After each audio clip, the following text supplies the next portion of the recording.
Hice un Wi-Fi con estos dos metales, pero no cualquier Wi-Fi, es uno capaz de enviar datos ultra sensibles y críticos a más de 50 kilómetros de distancia en condiciones extremas. Y para probarlo, de verdad, lo voy a mandar a casi el espacio exterior.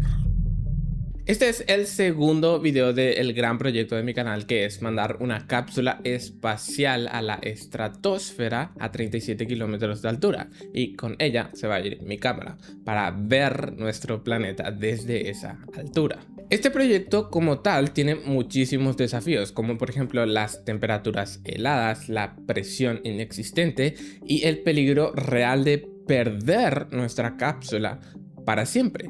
Pero hay un problema que es muy difícil de resolver, y es la comunicación en tiempo real entre la cápsula que está allá arriba y la Tierra donde estamos nosotros. Y acá es donde entra esta especie de Wi-Fi raro de larguísimo alcance que vamos a hacer en este video, porque 37 kilómetros de altura es muchísima distancia y tenemos que tener comunicación. Ahora, ¿por qué vamos a hacer esto? La cápsula va a subir hasta esa altura en más o menos 3 horas. Eso significa que va a estar casi 200 minutos en movimiento. Durante todo ese tiempo, desde la Tierra, tenemos que saber a qué altura está, a qué velocidad se mueve, qué temperatura hay ahí arriba y muchos datos más. Si este proyecto no apuntara a tanto, podríamos usar internet común como datos móviles. Pero como vamos a estar 3 veces más alto que un avión comercial y muy por encima de cualquier avión espía militar que conozcas, ahí arriba no hay internet. Bueno, no uno que sea accesible fácilmente para nosotros. Así que no nos queda de otra, tenemos que fabricar nuestro propio servicio de internet casi espacial. Y seguramente estás pensando Starlink, y no, Starlink no funciona en estos casos. Enseguida vemos por qué.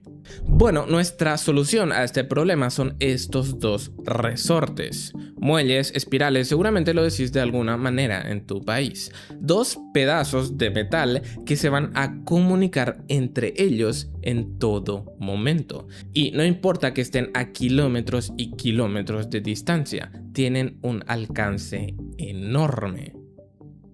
Ok, ya tenemos cómo comunicarnos. Dos pedazos de metal, resortes, muelles, como lo digas en tu país, que se van a estar comunicando todo el tiempo entre ellos. Pero la comunicación es mandar datos de un lugar a otro. Entonces necesitamos datos que mandar. ¿Y cómo conseguimos esos datos? Para eso te presento a todos los componentes de este video. Este es el ESP32. Este es básicamente el corazón y el cerebro de toda nuestra cápsula. Este pequeño chip va a subir casi al espacio y con un poco de suerte va a volver. Sí, vino con una patita doblada, pero eso se arregla con mucho cuidado. Enseguida hablamos un poco más de él. Esto es una protoboard. Si no la conoces, sirve para hacer conexiones entre componentes sin soldarlos, es decir, para hacer prototipos. Enseguida la vemos a detalle. Este es un sensor BMP280 y este sensor mide solamente dos cosas: temperatura y presión atmosférica. Nada más. Pero en un rato vas a ver cómo solamente con estos dos datos podemos obtener 5 o 6 cosas distintas. Estos son cables comunes que nos van a ayudar a conectar todo a la protoboard. Y ahora lo más importante de este video. Estos son dos módulos LoRa. Son los que van a hacer posible que creemos nuestro propio Wi-Fi semi-espacial. Y los resortes que vienen con ellos no están de adorno, son sus antenas. Y así se ven todos los componentes juntos. Tenemos varios sensores BMP porque vamos a usar más de uno en nuestra misión. Ahora, la pregunta clave: ¿qué datos vamos a enviar? Este sensor, el BMP280, mide solamente dos cosas: temperatura y presión atmosférica, como te dije antes. Y parece muy poco porque solamente son dos datos, pero son dos datos muy importantes para nuestra misión. Y quiero hacerte entender esto, así que vamos a hablar un poquito de la presión atmosférica. Nosotros no la sentimos, pero es terriblemente fuerte. Estas latas de refresco están siendo aplastadas por ella. Y no solo eso, estos son barriles de petróleo pasando exactamente por lo mismo. Y no cualquier cosa aplasta un barril de petróleo como si fuera una lata de refresco. Normalmente no la sentimos porque nuestro cuerpo está a la misma presión por dentro que por fuera. Es como una bolsa de plástico. Mientras la presión es la misma de ambos lados, no pasa nada. Pero si subimos mucho, por ejemplo a una montaña, empezamos a tener dificultad para respirar. Y si bajamos mucho o entramos en aguas profundas, también empezamos a sentirnos mal. Esto es porque la presión cambia con la altura y no solo en distancias enormes. Por ejemplo, la presión que tengo acá en mi mano no es la misma presión que tengo en la otra mano de abajo. Parece muy poca distancia, son medio centímetro más o menos, pero estos sensores son muy sensibles y pueden notar esa diferencia. Así que podemos utilizar eso a nuestro favor. Entonces, midiendo simplemente la presión atmosférica, podemos estimar con bastante exactitud nuestra altura. De hecho, hay una tabla que relaciona directamente la presión atmosférica con la altura a la que estás sobre el mar. Y si sabemos nuestra altura y la estamos midiendo cada segundo en un intervalo, tenemos una tendencia. Y esa tendencia nos indica a qué velocidad nos estamos moviendo. Entonces, simplemente con la presión atmosférica ya tenemos nuestra altura estimada y ya tenemos nuestra velocidad de movimiento. Y acá entra el segundo dato que mide este sensor, que es la temperatura. Para la temperatura también hay una tabla estimada según la altura a la que estás. Es un poco más complejo, pero podemos añadirlo a nuestro código como una variable más y así poder medir con más exactitud nuestra altura estimada. Y ahora puedes notar que con dos simples datos que mide este sensor podemos tener temperatura, presión atmosférica, velocidad y altura estimada con mucha precisión. Y es más, vamos a tener varios de estos sensores en la cápsula. Vamos a tener 6 o 5 de estos sensores. Entonces vamos a tener una altura estimada muy precisa.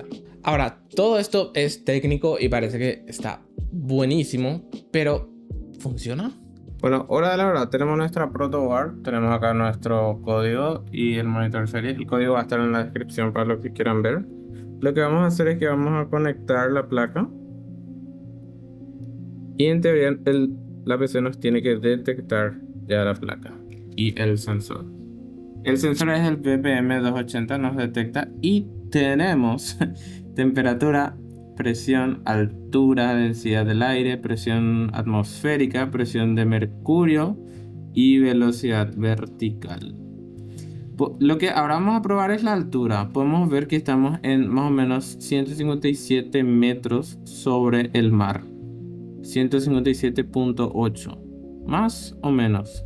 Ahora mismo no vamos a poder hacer una prueba de altura o de velocidad vertical muy precisa porque obviamente estoy en mi pieza y pues lo que voy a hacer ahora es que voy a bajar nuestra placa al suelo, que se queda ahí al suelo, y teníamos 157.7 más o menos, ahora tenemos 157.24.32.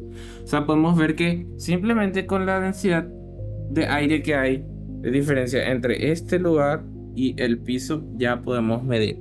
Ahora lo que vamos a hacer es vamos a subir de nuevo a ver si cambia. Uy, 158.4.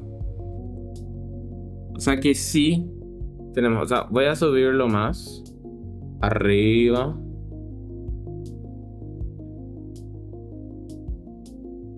158.5. Y ahora vamos a bajarlo de nuevo al piso. 158.8.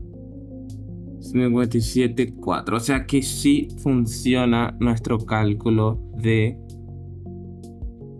calcular simplemente la altura por la presión atmosférica. Y ahora que vimos que nuestros sensores de temperatura y presión funcionan muy bien y estiman muy bien la altura, tenemos datos. Y ya tenemos datos para mandarlos por el aire. Y acá entran nuestros sensores LoRa. Estos sensores LoRa vienen sin ningún cable, así que tuve que soldarle los cables para poder conectarlos a la placa. Y así quedaron ya con sus cables y sus antenas. Añadimos nuestro LoRa a la board y ya tenemos todo listo. Tenemos datos y tenemos cómo mandarlos. O eso es lo que creía hasta ese punto. Porque en ese momento preciso de tener todo el módulo completo, me di cuenta de algo. Si sos muy perspicaz, seguramente te diste cuenta de algo. Tenemos el sensor BMP, tenemos el LoRa y tenemos el cerebro que conecta a los dos para enviar los datos. Y del otro lado teníamos un LoRa solito. ¿A dónde va conectado ese LoRa? ¿Quién va a leer esos datos que están llegando? Exactamente, necesitamos otro cerebro. Y yo no lo compré. En el momento de estar armando todo, no me di cuenta que necesitaba 2 cerebros. Así que tuve que comprar otro y esperar una semana. Y en realidad ahora ya tengo 3, 1, 2 y 3 para cualquier cosa. Entonces, ahora sí, ya tenemos datos, tenemos cómo leerlos y cómo mandarlos. Vamos a probar si esto realmente funciona. Ok, entonces tenemos nuestros dos módulos. Uno es el módulo del globo, que va en el globo, que tiene la antena LoRa para transmitir y también tiene el sensor de temperatura y de presión atmosférica. Este es el módulo que va a ir en el globo. Este es nuestro receptor. Él, como ves, no tiene el sensor de temperatura y de presión atmosférica. Él solo necesita recibir la información y lo hace por este LoRa. Entonces, lo que vamos a hacer es que vamos a conectar el módulo que va a estar en nuestra base en tierra. A ver, me cuesta un poquito. Ahora voy a poner la cámara acá. Ok, ahí está encendido. Y tenemos RX listo y no tenemos paquetes todavía, pero ya estamos escuchando. Ok, entonces ahora lo que necesitamos es mandar los paquetes por la red que hicimos. Este es un cargador de batería, pero si le pones las 4 baterías funciona como una power bank. Así que voy a alimentar externamente de esta manera a nuestro módulo que supuestamente va a estar en el globo. Ok, voy a dejar acá la cámara y vamos a encenderlo. Ahí. Ok, ahora debería estar llegando. Y llega. Tenemos altura 159, que era más o menos lo que estábamos viendo hace rato. Densidad, velocidad vertical, esto está re mal. Pero bueno, eso ya vemos en el código. Estamos teniendo pérdida de paquetes. Eso puede ser mucho por el ruido de radiofrecuencias. Vamos a ver para resetear. Ahí nos llegó otra vez otro paquete. Paquete 3. Ok, tenemos un poquito de pérdida de paquetes, pero es porque en el ambiente hay radiofrecuencias, hay redes móviles, radios de policía, radios de comunidad, tenemos televisión analógica también. Entonces tenemos mucho ruido. Lo que vamos a hacer es tratar de minimizar ese ruido con la optimización de nuestro código. Pero ya estamos enviando datos a través del aire y lo hicimos con estos dos resortes. Y así es como todo funciona. Un ESP32, es decir, un cerebro, está en la cápsula recolectando la información de todos los sensores, porque van a haber otros sensores de otro tipo que vamos a ver en próximos videos, y toda esa información la va a mandar por el sensor LoRa, que va a estar enviando todos los datos a la Tierra, y otro va a estar en la Tierra escuchando con otro sensor LoRa y leyendo toda esa información. Así vamos a tener datos en tiempo real de nuestra cápsula allá arriba. Ahora, seguro estás preguntando por qué usar este sistema de LoRa y no simplemente Starlink, que ya existe. Y hay dos respuestas para eso. Uno es lo monetario. Esos servicios de Starlink son carísimos y es algo que yo no puedo pagar. Y otra cosa es que son ultra pesados y consumen muchísima energía. Hay servicios de Starlink justamente para este tipo de proyectos o más ambiciosos y que te permiten enviar video y muchos datos en tiempo real, pero consumen muchísima energía, son ultra pesados y cuestan muchísimo dinero. La filosofía de la red de LoRa y de lo que nosotros hicimos ahora es muy diferente. El LoRa envía pequeños datos ultra críticos y sensibles, pero lo hace a distancias enormes. Hay gente que usó LoRa y pudo comunicar dos módulos a 50 o 100 kilómetros de distancia. Puedes buscarlo en internet. Así que esta filosofía que nosotros tenemos con este sistema que nosotros creamos es diferente. No vamos a poder ver video en tiempo real ni hacer un streaming de lo que está viendo la cámara, pero vamos a tener los datos que necesitamos y eso es lo único que hace falta. Si llegaste hasta acá y aprendiste algo, como por ejemplo que con la presión atmosférica poder saber tu altura, o algo que te gustó, por favor déjame tu like, tu comentario y compartí este video con quien creas que le va a gustar. Muchísimas gracias por ver este video, muchas gracias a los miembros de este canal que son los que apoyan mucho este proyecto y nos vemos en la próxima. Chao, chao.